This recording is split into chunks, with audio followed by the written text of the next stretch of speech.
এখন বেকুনতুন সুশৃঙ্খলভাবে থাকা ফুরিব কেউ হন রকমের অনাচার করি নেপারি মানুষের হন উশৃঙ্খল হন চাঁদাবাজির খবর নখনি খান বাসন দিবার তো কিছু নাই আই তো এরিয়ার মানুষ অনারার সন্তান আর সংগঠনের নেতা কর্মী সকল বেকুন আগে যেন আছিল এইভাবে আছে তবে আই বুটোর ফদিনে বিয়ানো শহরে এতন জাগে হয়েছে দলীয় নির্দেশে মাননীয় চেয়ারপারসন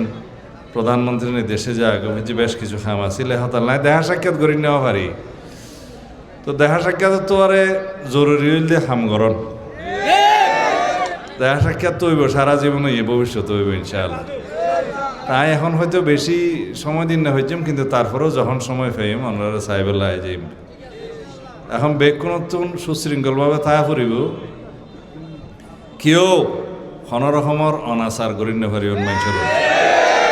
হন উশৃঙ্খল হন চাঁদাবাজির খবর নখনি খান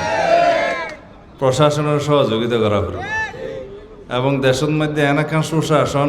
কায়েম করা ফুরিব যাতে মানুষ মনে করে যে বিএনপি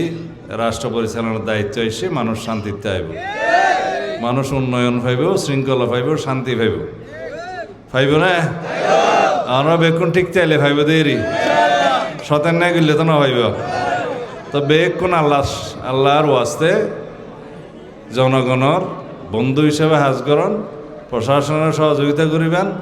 উন্নয়ন এবং অন্যান্য কর্মকাণ্ড যে আছে ইনশাআল্লাহ এই না ওনারা পরামর্শ দিবেন এই না আরো সারি দেব সালামু আলাইকুম রহমতুল্লাহ।